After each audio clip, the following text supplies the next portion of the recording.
ইশরাক হোসেনকে মেয়র হিসেবে শপথ পড়াতে বাধা নেই, রিট খারিজ। রিট জনস্বার্থে নয়, রাজনৈতিক বলেছেন আইনজীবীরা। আদালতের রায়ের পর বিএনপি নেতাকর্মীদের উল্লাস, দ্রুত শপথের ব্যবস্থা নিতে সরকারের প্রতি আহ্বান বিএনপি মহাসচিবের। শিক্ষক ছাত্রদের আন্দোলনের মুখে নিয়োগের 22 দিনের মাথায় কুয়েট ভিসি হযরত আলীর পদত্যাগ।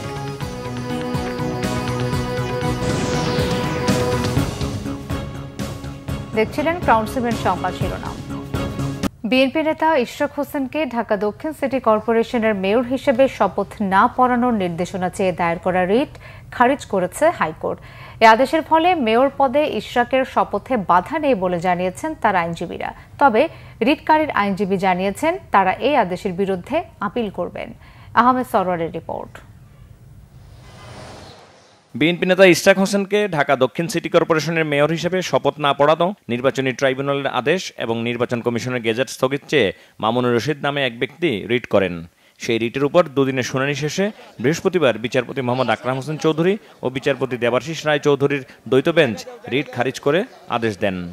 পিটিশনটা সামারিলি খারিজ করে দিয়েছে এবং আদেশে মহামান্য হাইকোর্ট ডিভিশন বলেছে এই মামলাটা এসেছে ট্রাইব্যুনাল থেকে।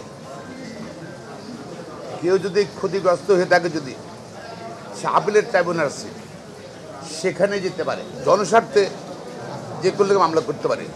তবে সে মামলার ধরন ভিন্ন, পরিবেশ নিয়ে মামলা করে, মানবাধিকার নিয়ে মামলা করতে পারে, মৌলিক অধিকার নিয়ে মামলা করতে পারে, জনস্বার্থে মামলা। এখানে জনস্বার্থের কিছু নাই। ভোটার হিসাবে যে ওনার কোনো ক্ষতিগ্রস্ত হয়েছে, ক্ষতিগ্রস্ত ব্যক্তি হিসেবে নিজেকে উনি কিন্তু প্রমাণ করতে পারেননি আদালত। ফলে ইশরাকের শপথ নেওয়ার আর কোনো বাধা রইল না। আদেশের বিরুদ্ধে আপিল করবেন বলে জানান রিটকারীর আইনজীবী। পরে কোর্ট আজকে ডিটেইল তাদের লিখিত অর্ডার সেটি পাস করেছেন এবং অর্ডার পাস করে শুধুমাত্র লুকাস স্ট্যান্ডি গ্রাউন্ডে এই আজকের রিটটি খারিজ করেছেন বলে কোর্ট অভিমত ব্যক্ত করেছেন। আমরা ইতিমধ্যে আমাদের ক্লায়েন্টের সাথে কথা বলেছি। আমাদের ক্লায়েন্টের ইনস্ট্রাকশন হচ্ছে আমরা উচ্চতর আদালতে যাব, মহামান্য আপিল বিভাগে আমরা আপিল ফাইল করব এবং আপিল ফাইল করা অবস্থায় যেহেতু এই বিষয়টি সাবজুডিস ম্যাটার থাকবে, এখানে স্থানীয় সরকার মন্ত্রণালয়ের শপথ পড়ানোর আইনগত কোনো সুযোগ থাকলো না। এই আদেশের ফলে ইশরাককে শপথ পড়াতে কোনো বাধা নেই বলে জানান তার আইনজীবী। আমরা যদি গত কয়েকদিনের ধারাবাহিকতা দেখি, এই স্থানীয় সরকার মন্ত্রণালয়ের উপদেষ্টা লয়ার নোটিশ ইস্যু করা হয়েছে, কোর্টে মামলা পেন্ডিং, যে কারণে শপথ নিতে দিচ্ছেন না। তো আজকে এটা প্রমাণিত হয়েছে যে আইনি প্রক্রিয়ায় ইশরাক সাহেবকে মেয়র হিসাবে শপথ নিতে এই সংশ্লিষ্ট মন্ত্রণালয়ের আর কোনো বাধা থাকলো না। যদি তারা আজকের পরে শপথ নিতে বাধা প্রদান করে, আদালত অবমাননার শামিল হবে। কোনো একটা পার্টির পারপাস সার্ভ করার জন্য তিনি কাজ করছেন। দেশের মানুষ সেইটাও বুঝতেছে যে কোনো গোষ্ঠী, পার্টি, পলিটিক্যাল পার্টির পারপাসটা সার্ভ করছেন। ফজলে নূর তাপসকে বিজয়ী ঘোষণার ফল 27 মার্চ বাতিল করে ইশরাককে মেয়র ঘোষণা করে নির্বাচনী ট্রাইব্যুনাল, আর 27 এপ্রিল গেজেট প্রকাশ করে নির্বাচন কমিশন। আহমেদ সরওয়ার, বাংলা ভিশন, ঢাকা। এদিকে আদালতের রায়ের পর উল্লাসে মেতে ওঠেন বিএনপি নেতাকর্মী ও ঢাকাবাসী। কাকরাইল মোড়ে 8ম দিনের মতো অবস্থান কর্মসূচি চলছে। সকালে রাজধানীর বিভিন্ন এলাকা থেকে মিছিল নিয়ে আন্দোলনে যোগ দেন নগরবাসী। কাকরাইল মোড় থেকে প্রধান উপদেষ্টার বাসভবন যমুনার দিকে যেতে সড়কের ডান পাশে পুলিশের ব্যারিকেডের সামনে নগরবাসী এবং বিএনপির নেতাকর্মীরা অবস্থান নেন। এছাড়া ছোট ছোট দলে আশেপাশে ছড়িয়ে ছিটিয়ে রয়েছেন আন্দোলনকারীরা। নগরবাসী ও বিএনপি সমর্থকরা বলেন, আদালতের নির্দেশের পরও ইশরাক হোসেনকে শপথ না পড়িয়ে উদ্দেশ্যমূলকভাবে সময় ক্ষেপণ করছে অন্তর্বর্তী সরকার। এর দায়ে স্থানীয় সরকার মন্ত্রণালয়ের উপদেষ্টা আসিফ মাহমুদ সজীব ভুঁইয়ার বলেও মনে করেন তারা। অবস্থান কর্মসূচি থেকে তার পদত্যাগ দাবি করেছেন ঢাকাবাসী। ইশরাক হোসেনের বিরুদ্ধে রিট খারিজে উচ্চ আদালতের রায়ে জনগণের বিজয় হয়েছে বলে মন্তব্য করেছেন বিএনপির মহাসচিব মির্জা ফখরুল ইসলাম আলমগীর। থাইল্যান্ডের ব্যাংককে চিকিৎসাধীন বিএনপি মহাসচিব মির্জা ফখরুল ইসলাম আলমগীর ভার্চুয়ালি প্রতিক্রিয়ায় বলেন, উচ্চ আদালত আইনের প্রতি সম্মান দেখিয়ে যেটা হওয়া উচিত সেই ধরনের রায় তারা দিয়েছেন। এই রায়ে জনগণের বিজয় হয়েছে। যেটা হওয়া উচিত সেই ধরনের রায় তারা দিয়েছেন। এটাতে আরেক দিক থেকে গণতন্ত্রের বিজয় হলো, আমরা জানি যে যখন মেয়র ইলেকশন হয় তখন সেটা সরকার জবরদস্তি জোর করে সেটা কেড়ে নিয়ে গিয়েছিল। আমি আশা করব যে মন্ত্রণালয় এখন আর কোনো সমস্যা তৈরি না করে দ্রুত তারা ইশরাকের শপথের ব্যবস্থা করবেন এবং পরিস্থিতিকে সহজ করে তোলার চেষ্টা করবেন। এবং আমরা সে কথা আবারও বলছি যে এখানে বর্তমানে যে রাজনৈতিক সংকট, এই সংকটগুলো দূর করবার একটি মাত্র পথ, তা হচ্ছে অতি দ্রুত একটি রোড ম্যাপ ঘোষণা করা। এখানে অন্য কথা বলে কোনো লাভ নেই, কারণ সংস্কারের যে বিষয়টা আছে সেটা চলমান প্রক্রিয়া। এবং এটাও অনুরোধ করবো যারা সংস্কার কমিশনগুলোতে আছেন তারা অতি দ্রুত যেগুলোর সময় ঐক্যমত হয়েছে জনগণের, সেই রাজনৈতিক দলগুলোর, সেগুলো তারা ঘোষণা করবেন এবং ঐক্যমতের কাজগুলো করবেন। যেটা এটা নিয়ে কোনো বাড়াবাড়ি করা বা এটাকে নিয়ে কোনো টানাহেঁচড়া করা, এটা পরিস্থিতিকে আরো জটিল করে তুলবে। সেই কারণেই জনগণের প্রত্যাশা যে অতি দ্রুত একটা রোডম্যাপ ঘোষণা করে নির্বাচনের ব্যবস্থা করা হবে। দর্শক, এই মুহূর্তে শাহবাগে আছেন সহকর্মী ফজলে রাব্বি, সরাসরি যুক্ত হচ্ছে তার সাথে। রাব্বি, ছাত্রদলের কর্মসূচির সবশেষ অবস্থা আমাদের জানাবেন।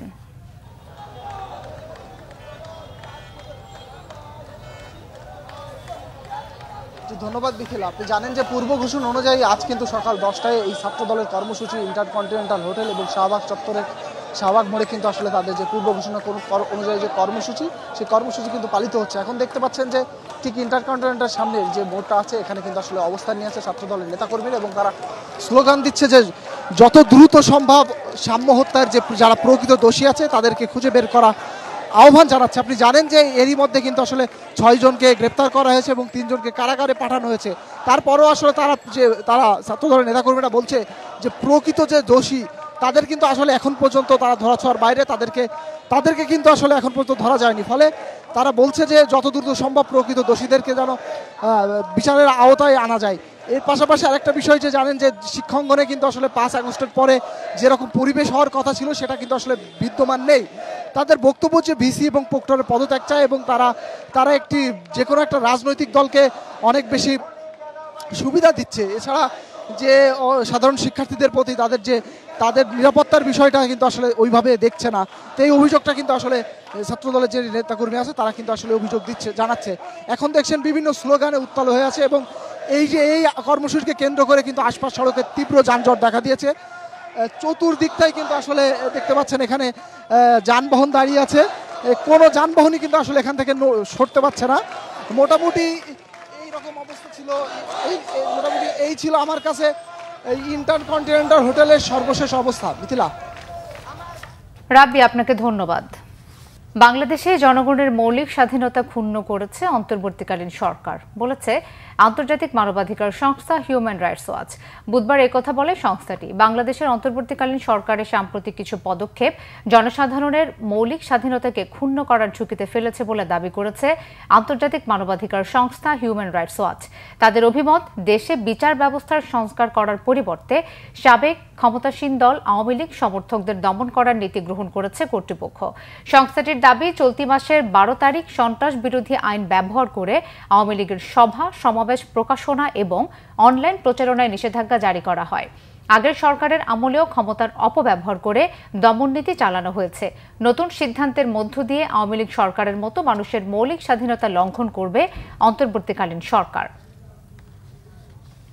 জাতীয় রাজস্ব বোর্ড এনবিআর বিলুপ্তির অধ্যাদেশ বাতিল ও প্রতিষ্ঠানটির চেয়ারম্যান মোহাম্মদ আব্দুর রহমান খানকে অপসারণ সহ 4 দফা দাবিতে অসহযোগ কর্মসূচি পালন করছে এনবিআর সংস্কার ঐক্য পরিষদ। বৃহস্পতিবার সকাল থেকে এনবিআর কার্যালয়ে এই অসহযোগ কর্মসূচি শুরু করেন প্রতিষ্ঠানটির কর্মকর্তা ও কর্মচারী বৃন্দ। কর্মসূচি অনুযায়ী কর্মচারীরা কর্মবিরতি পালন করছেন। সকাল 9টা থেকে বিকেল 5টা পর্যন্ত এই কর্মসূচি চলবে। এনবিআর সংস্কার ঐক্য পরিষদের পক্ষ থেকে জানানো হয়েছে, আজ বিকেল 3টায় প্রধান উপদেষ্টা বরাবর স্মারকলিপি দেবেন তারা। এছাড়াও আগামী 24 এবং 25 মে কাস্টমস হাউস এবং এলসি স্টেশনগুলো ছাড়া ট্যাক্স ও কাস্টমস বিভাগের সব দপ্তরে পূর্ণাঙ্গ কর্মবিরতি চলবে। 26 মে থেকে আন্তর্জাতিক যাত্রী সেবা ছাড়া ট্যাক্স, কাস্টমস ও ভ্যাট বিভাগের সব দপ্তরে পূর্ণাঙ্গ কর্মবিরতি চলবে। এর আগে বুধবার দুপুরে রাজধানীর আগরগাঁওয়ে জাতীয় রাজস্ব ভবনে আয়োজিত এক সংবাদ সম্মেলনে এই কর্মসূচির ঘোষণা করা হয়। মানিকগঞ্জের সিংগাইরে হত্যা মামলা ও হরিরামপুরে মারধর ও ভাঙচুরের দুটি আলাদা মামলায় সাবেক সংসদ সদস্য কণ্ঠশিল্পী মমতাজ বেগমের 6 দিনের রিমান্ড আবেদন মঞ্জুর করেছেন আদালত। বেলা 11:30টার দিকে শিল্পী মমতাজ বেগমের উপস্থিতিতে মানিকগঞ্জের চিফ জুডিশিয়াল ম্যাজিস্ট্রেট আদালত এই আদেশ দেন। এর আগে সকাল 8:30টার দিকে গাজীপুরের কাশিমপুর কেন্দ্রীয় কারাগার থেকে পুলিশের প্রিজন ভ্যানে মমতাজ বেগমকে আদালতে নেওয়া হয়। 2013 সালে সিংগাইর উপজেলার গোবিন্দল এলাকায় হরতালের সমর্থনে মিছিলে পুলিশের গুলিতে 4 জন নিহত হয়। এই ঘটনায় মমতাজ বেগমকে প্রধান আসামি করে গত 25 অক্টোবর উপজেলার গোবিন্দল গ্রামের মোহাম্মদ মজনু মোল্লা সিংগাইর থানায় একটি হত্যা মামলা করেন। পরে গত 29 অক্টোবর হরিরামপুর উপজেলা বিএনপির সাংগঠনিক সম্পাদক মোহাম্মদ দেলোয়ার হোসেন হামলা, মারধর ও ভাঙচুরের অভিযোগে একটি মামলা করেন হরিরামপুর থানায়। এর আগে ঢাকায় বেশ কিছু থানায় দায়ের করা হত্যা মামলায় মমতাজ বেগম 4 দিনের রিমান্ডে ছিলেন। মাত্র 22 দিনের মাথায় পদত্যাগ করলেন খুলনা প্রকৌশল ও প্রযুক্তি বিশ্ববিদ্যালয় কুয়েটের অন্তর্বর্তীকালীন ভিসি প্রফেসর ডক্টর মোহাম্মদ হযরত আলী। শিক্ষকদের আন্দোলনের মুখে পদত্যাগ করেছেন তিনি। বুধবার বিকেলে শিক্ষা উপদেষ্টার কাছে তিনি পদত্যাগপত্র জমা দেন। বিষয়টি নিশ্চিত করেছেন বিশ্ববিদ্যালয়ের রেজিস্ট্রার প্রকৌশলী মোহাম্মদ আনিসুর রহমান ভুইয়া। ইউজিসির দায়িত্বশীল সূত্র জানায়, অন্তর্বর্তীকালীন ভিসি প্রফেসর ডক্টর হযরত আলী পদত্যাগ করে তার মূল কর্মস্থল চুয়েটে ফিরে গেছেন। বুধবার পদত্যাগ করার পর কুয়েট ভিসির গাড়ি তিনি ফিরিয়ে দেন। টানা 2.5 মাস ছাত্র আন্দোলনের মুখে কুয়েটের ভিসি প্রফেসর ডক্টর মোহাম্মদ মাসুদকে সরিয়ে দেওয়ার পর গত 30 এপ্রিল অন্তর্বর্তীকালীন ভিসি হিসেবে নিয়োগ পান ডক্টর আলী। এরপর শিক্ষকদের আন্দোলনের মুখে বন্ধ হয়ে যায় একাডেমিক কার্যক্রম। বিশ্ববিদ্যালয়ের 19 ব্যাচের শিক্ষার্থীরা আন্দোলনরত শিক্ষকদের সাথে যোগ দেন। বুধবার ভিসির পদত্যাগের দাবিতে 24 ঘন্টার আলটিমেটাম দেন আন্দোলনরত শিক্ষকরা। উত্তপ্ত এই পরিস্থিতিতে ভিসি কুয়েট ত্যাগ করে ঢাকায় চলে যান। দর্শক, এই মুহূর্তে কাকরাইলে এসে পৌঁছেছেন আদালতের রায় ঘোষিত ঢাকা দক্ষিণ সিটি কর্পোরেশনের মেয়র ইঞ্জিনিয়ার ইশরাক হোসেন। আমরা সরাসরি চলে যাচ্ছি সেখানে।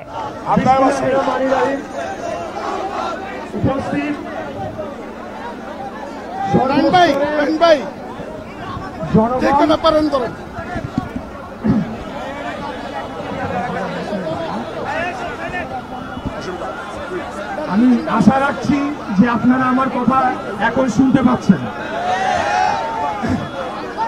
প্রিয় দেশবাসী, নগরবাসী, আমার ভাই, আমার বোন, আমার মুরব্বী, আমার এখানে সবাই যারা রয়েছে, সবার কাছে আমি প্রথমেই আমাদের নেতা দেশনায়ক জনাব তারেক রহমানের পক্ষ থেকে এই যে আপনারা 6 দিন 7 দিন নিরলস পরিশ্রম করে ঝড়,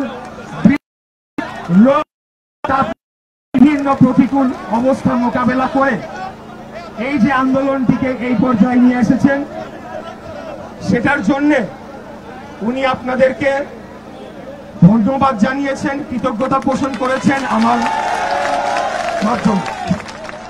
এর পাশাপাশি আমি ইশরাক হোসেন, আমি নিজেও আপনাদের কাছে চিরজীবন ঋণী থাকব, কারণ আপনারা স্বপ্রণোদিত হয়ে ঢাকাবাসী একযোগে নেমে এসে আজকে দেখিয়ে দিয়েছেন যে ঢাকার জোর কতটুকু। প্রিয় নেতৃবৃন্দ, আমি আসার সময় আমাদের নেতৃবৃন্দের সাথে কথা বলে এসেছি, তাই কিছু দিক নির্দেশনামূলক বক্তব্য আপনাদের মাঝে রাখবো, আপনারা শুনবেন। প্রথমেই আজকে আপনারা জানেন যে হাইকোর্টে একটি ভুয়া রিট বলা যায়, সেই রিট দিয়ে আমাকে মেয়র পদে শপথ গ্রহণ করানোর থেকে বাধাগ্রস্ত করানোর একটা অপচেষ্টা করা হয়েছিল সরকারের পক্ষ থেকে। এই বিষয়ে আমাদের দলের মত যে সব শেষে গিয়ে আইনের শাসনের বিজয় হয়েছে, আইনের শাসন প্রতিষ্ঠা হয়েছে, এবং যেহেতু আমরা আইনের শাসনের প্রতি শ্রদ্ধাশীল, আমরা আশা রাখবো যে বর্তমান অন্তর্বর্তীকালীন সরকার আর একদিনও কালক্ষেপণ না করে অবিলম্বে আদালতের রায় বাস্তবায়ন করার মাধ্যমে তাদের আগামী দিনের এজেন্ডা সেটা জনগণের কাছে ফুটিয়ে তুলে ধরবেন। আমাদের নির্দেশনা এরকম যে আজকে যেহেতু আমরা রায়টি পেয়েছি, আমরা এটি নিয়ে কাজ চলছে। যদি আবারও টাল বাহানা করে এই সরকার আবারও কাল ক্ষেপণ করে, তাহলে কালকে সকালেই আবার আমরা এখানে এসে ঘেরাও দিব। প্রিয় নেতৃবৃন্দ, দ্বিতীয় বিষয় হচ্ছে, আপনারা জানেন যে আমাদের এই কর্মসূচিগুলোর ফলে চরম জনভোগ সৃষ্টি হয় এবং জনগণ দুর্ভোগে পড়ে। রাস্তায় ঘন্টার পর ঘন্টা ট্রাফিকে তারা আটকিয়ে থাকে এবং নাগরিক বিভিন্ন সেবা থেকে তারা বঞ্চিত হয়। এই যে ঘটনাটি ঘটে, সেটার জন্য আমাদের নেতা এবং আমরা দুজনেই ঢাকার সাধারণ জনগণের কাছে আমরা আন্তরিকভাবে ক্ষমা প্রার্থনা করছি। পাশাপাশি এটাও বলে দিতে চাই যে শুরুতেই তো এটা আমাদের পরিকল্পনার অংশ ছিল না। বর্তমান সরকার তারা আমাদেরকে অধিকার বঞ্চিত করতে গিয়ে এমন পর্যায়ে নিয়ে যায় যখন আমরা বাধ্য হয়ে এই ধরনের কর্মসূচিতে আসার জন্য আমরা সিদ্ধান্ত নেই। এখন গতকাল আমি একটা কথা বলেছিলাম, যেটি হচ্ছে যে বর্তমান সরকারের ভেতরে যেই দুইজন ছাত্র প্রতিনিধি রয়েছেন, যারা একটি নতুন রাজনৈতিক দলের সরাসরি সমর্থক এবং সংগঠক হিসেবেই কাজ করছেন, তাদের পদত্যাগ না হওয়া পর্যন্ত এই আন্দোলন শেষ হবে না, এই ঘোষণা আমি দিয়েছিলাম। আমি আমার সেই ঘোষণাকে পুনর্ব্যক্ত করতে চাই, তাদের পদত্যাগ না হওয়া পর্যন্ত এই আন্দোলন চলমান থাকবে। তবে আজকে হাইকোর্টের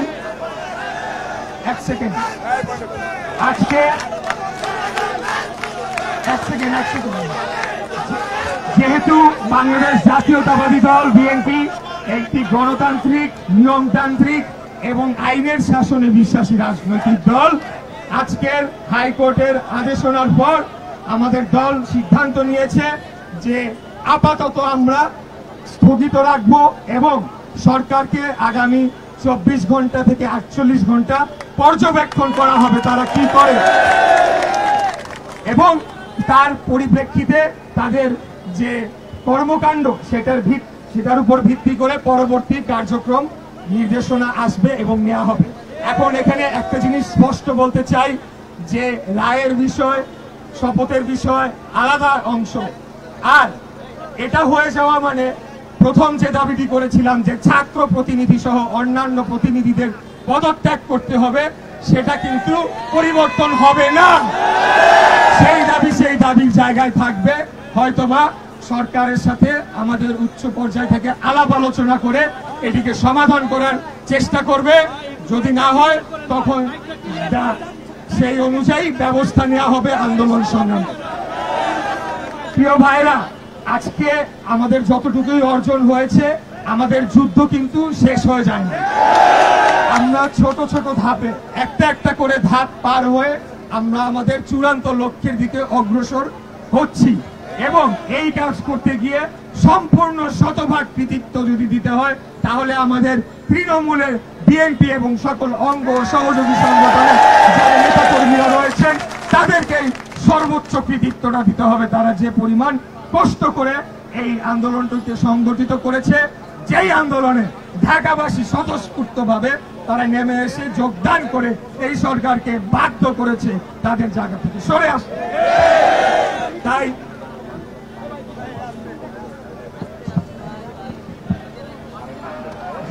আমরা যেটা ইতিমধ্যেই বলেছি যে যে জনদুর্ভোগ সৃষ্টি হয়েছে, রাস্তাঘাট চলাচল সহ নগর ভবনে যে সেবা কাজ কিছুটা ব্যাহত হয়েছে, সেটার জন্য আমাদের নেতা দেশনায়ক জনাব তারেক রহমানের পক্ষ থেকে এবং আমার পক্ষ থেকে নগরবাসীর কাছে আমি করজোড়ে ক্ষমা চেয়ে নিচ্ছি। কিন্তু পাশাপাশি এটাও বলে দিতে চাই, একদিন আপনারা অবশ্যই বুঝবেন কেন আমরা আজকে এই কাজটি করেছিলাম। যেদিন গণতন্ত্র পুনঃপ্রতিষ্ঠা পাবে সেদিন আপনারা হয়তো বুঝতে পারবেন। তো প্রিয় নেতৃবৃন্দ, এখন আর বক্তব্য দীর্ঘায়িতর কিছু নাই। আমাদের নির্দেশনা এটাই, আমরা পর্যবেক্ষণে রাখবো সরকারকে, তারা ধানের শীষের প্রার্থীর সাথে এখন কি ধরনের কি আচরণ করে সেটি দেখার বিষয় রয়েছে। আপনারা জানেন আরেকটি নতুন রাজনৈতিক দল, তারা এটা নিয়ে নানা ধরনের বিভ্রান্তিকর লেখা লিখছে, পোস্ট লিখছে, ভুল আইনি ব্যাখ্যা দিচ্ছে। কিন্তু আমরা বিশ্বাস রাখি প্রফেসর ডক্টর মোহাম্মদ ইউনূস, মাননীয় প্রধান উপদেষ্টা, বাংলাদেশ সরকারের মাননীয় প্রধান উপদেষ্টা, ওনাই সর্বজন শ্রদ্ধেয় ব্যক্তি, ওনাকে আমরা সবাই শ্রদ্ধা করি। আমার নেতা দেশনায়ক জনাব তারেক রহমান বিশেষত আমাকে বলে দিয়েছেন তুমি ওনার কথা বলবে, ওনাকে শ্রদ্ধা জানিয়ে আমরা বলতে চাই আপনার আশেপাশে এই যে কুলাঙ্গাররা রয়েছে তাদেরকে এবং তাদেরকে আপনি অপসারণ করে একটি পূর্ণাঙ্গভাবে একটা নিরপেক্ষ অন্তর্বর্তীকালীন সরকার গঠন করেন, যার অধীনে নির্বাচন হবে এবং অতি দ্রুত অনতি বিলম্বে একটা নির্বাচনের তারিখ ঘোষণা জনগণ, বাংলাদেশের জনগণ দেখতে চায়, শুনতে চায়, এটা আমি মনে করি। এই আর বক্তব্য দিব না, আপনাদের প্রতি পরবর্তী নির্দেশনা আসবে। আজকের বিজয় যদি সরকার ঠিক মতো বাস্তবায়ন করে, আমি কিচ্ছু হই নাই, মেয়র হয়েছেন আপনারা, ঢাকার জনগণ, প্রত্যেকটি মানুষ যারা ঝড় বৃষ্টি বাদলার মধ্যে ঘন্টার পর ঘন্টা রাস্তায় বসেছিলেন, সারা রাত আপনারা বসেছিলেন। আপনাদের এই যে পরিশ্রমী নেতারা দুই পাশে আমার রয়েছে, কার নাম রেখে কার নাম বলবো, সবার নামই বলতে হয়, তাই কারোর নামই বললাম না। আপনাদের বিষয় এটা, অতএব আপনারা ওটাকে সেভাবে দেখবেন এবং নিশ্চিত করবেন আপনাদের আমাদের অধিকারের সাথে যাতে আর কোনোদিন কোনো ধরনের জবরদস্তি করা না হয়। এই বলে আমার বক্তব্য শেষ করছি। খোদা হাফেজ। বাংলাদেশ জিন্দাবাদ, বাংলাদেশ জাতীয়তাবাদী দল জিন্দাবাদ, শহীদ রাষ্ট্রপতি জিয়া রহমান অমর হোক, দেশনেত্রী বেগম খালেদা জিয়া জিন্দাবাদ, আমাদের প্রাণপ্রিয় নেতা আগামী দিনের প্রধানমন্ত্রী বাংলাদেশের পথপ্রদর্শক দেশনায়ক জনাব তারেক রহমান জিন্দাবাদ, জিন্দাবাদ, জিন্দাবাদ। দর্শক, কাকরাইলে নেতাকর্মীদের উদ্দেশ্যে বক্তব্য রাখছিলেন আদালতের রায়ে ঘোষিত ঢাকা দক্ষিণ সিটি কর্পোরেশনের মেয়র ইঞ্জিনিয়ার ইশরাক হোসেন। আমরা এতক্ষণ সেখানে ছিলাম। আর এই ছিল এখনকার মতো। পরের সংবাদ সন্ধ্যে 6টায়, এর আগে বিকেল 5টায় রয়েছে নিউজ টপ 10, দেখার আমন্ত্রণ রইল। এছাড়া বাংলা ভিশন সংবাদ ও সংবাদ সংশ্লিষ্ট অনুষ্ঠান দেখতে ভিজিট করুন www.bbnews24.com ও facebook.com/banglavisionnews এবং সাবস্ক্রাইব করুন youtube.com/banglavisionnews। ধন্যবাদ।